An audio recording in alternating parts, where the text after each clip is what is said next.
Previously on the Garner Brothers. Hello and welcome back to the Garner Brothers. Today we're in our parents' home and we'll be sitting down with our dad, who is currently serving as the Portland, Oregon Temple president. And we stopped at the casino in... what's the name of that? And there was Elder Cook. I'm calling for President Eyring. And I said, sure you are. Then he appears on the screen and he's doing his little shuffle, you know. The corner of the 12 was in front, already there. I don't know how they beat us in there, but they were already there. Tunnels. I looked around the corner. The Tabernacle Choir's there. You know, it was very emotional, at least for me. It was not bad. Very emotional.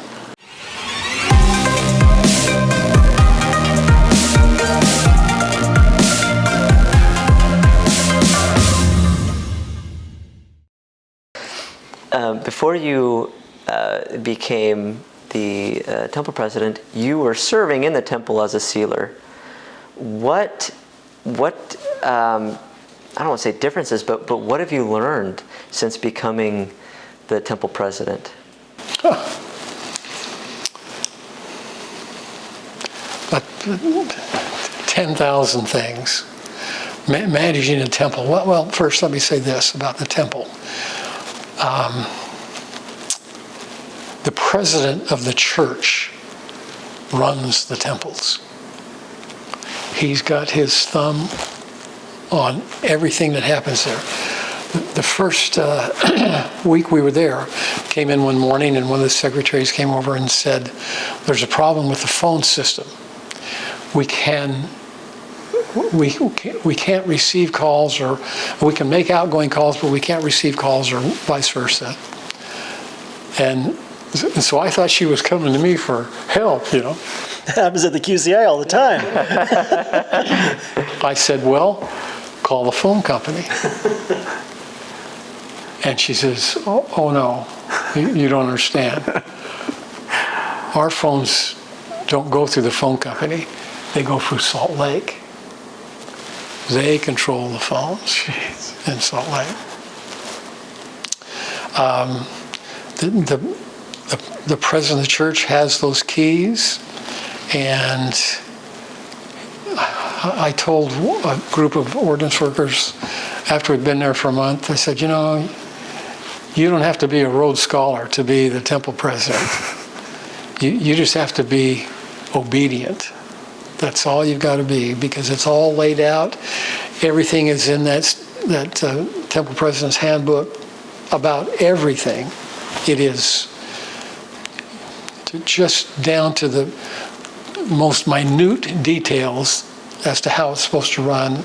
And if you're obedient and do it right, it's not hard. There are 1,000 things you have to learn. And I also discovered early on, the first day we were there, the very first day, I didn't know anything. And so we have these wonderful recorders and staff who have been there forever, and they do know everything. So they take you by the hand for the first 6 months. Sounds like the deep state. Until you quit making mistakes. The first day we were there, we had 24 mission presidents and their wives come to the temple with a couple of general authorities. Why? Had a mission president seminar. In Portland? In Portland, and so they brought them all in. So we're going through getting prepared for them to come, and we're meeting with the ship coordinators. And they, in the discussion, they said, well, we want to have Brother So-and-so be the officiator on the session. He's our best officiator.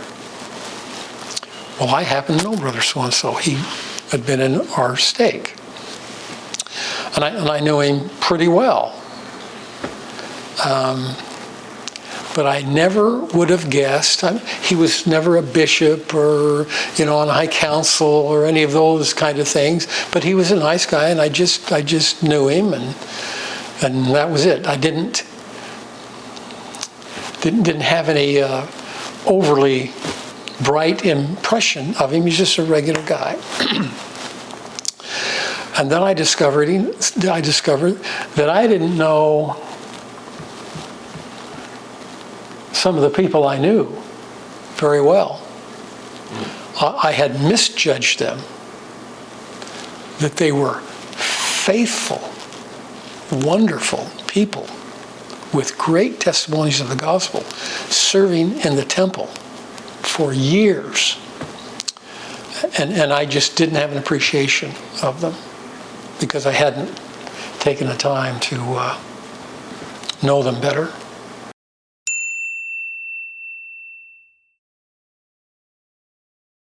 So when you were first called, I remember you meeting calling all of your family, and you meeting with all of us and kind of prepping us a little bit, telling us that you guys are going to be super busy now. We're not going to be able to see you as often as we used to. That you'll be on different shifts, and so if we try to get a hold of you, you'll either be sleeping, you're in the temple, or we just might catch you. But then a few months after you began to work in the temple, we experienced the COVID shutdowns. What was it like to manage the temple during the COVID shutdowns? Well, I'll tell you a little story that happened in Salt Lake. We served for about 6 months before they closed the temple. When we were in Salt Lake for training back the September, October before, in one of the sessions, they were teaching us about the importance of reverence in the temple and how to try and keep things as reverent as possible. It was a long presentation, probably went an hour.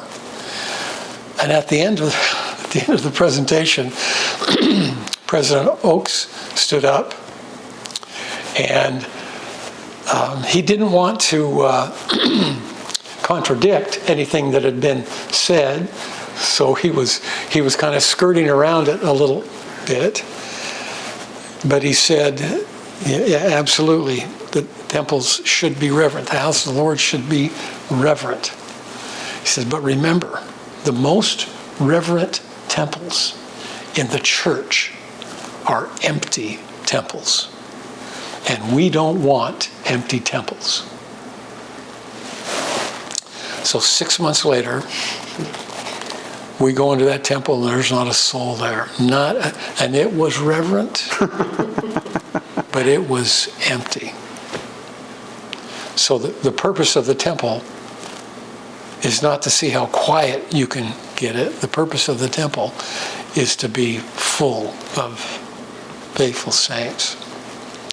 But, and of course we didn't know, nobody knew how long this was going to last and what the ramifications were going to be. We thought we'd be closed for a few days. And so, oh, hey, what do you know? We get a little vacation here in the spring, and then it turned into a month. And then when we came back, it was just for, initially, it was just for living ceilings. Nothing else was... Well, I remember when, through the first few weeks of the COVID shutdown, I thought that you guys would be on vacation and would just be, doing nothing, twiddling your thumbs at home. But you were always on call. You were always meeting, trying to discuss how to do things that have never been done before. It seemed like everyone did kind of have a break except for you.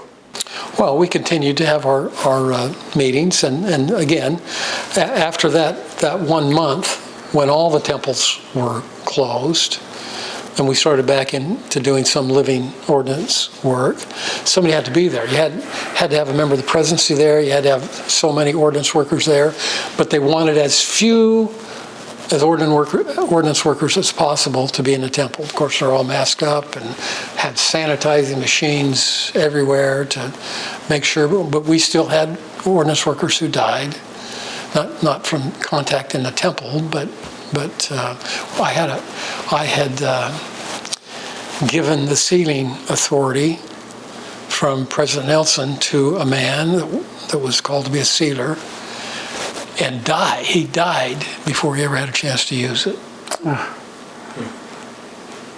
From COVID? Sad. From COVID. Yeah. Went to Los Angeles to see his kids and caught it there and came back here, and he was dead in just a few weeks. When COVID came, we had to do everything differently. They even changed the delivery of the ordinances. You've been through initiatory? I've heard. Yeah. They completely different. Because they didn't want contact with people. So that changed. The endowment changed. Lots of changes were involved. The films changed. And when you're 75 years old and you learn how to do something and you've been doing it for 20 years and all of a sudden it's not the same, it's hard to make those transitions, to know where to be and what to say and all of that. So it was a difficult period. The scheduling system, for example, all of that came to us while the temple was closed. Right at the very beginning, we get this presentation from the temple department. Now the temple department, those are President Nelson's Skiing buddies? They're wonderful people, just the most faithful people you can imagine. Good, they're all great. They really are. But they work for the thumb. The man. yeah, and he can't do all of the millions of things that go on, so he has these henchmen out there, and they know how it's supposed to run. I was going to say, how hard is it to keep your thumb on every temple? Yeah. You got to have, especially President Nelson. So, but some of these things, like when I got this presentation on the reductions they wanted and how they wanted to use our resources better and all of that, and this scheduling thing, they hadn't figured that out in those 3 weeks. They had this all put together before COVID was even a thought. I think COVID was just the catalyst that brought it up to the table, and they said, now's the time to institute this, so they did it. So I have a feeling that those things will stay. I don't know that, but my temple department contacts think much of it will stay. And that's getting an appointment every time you go, as opposed to just showing up. Yeah, there's no more walk-ins now.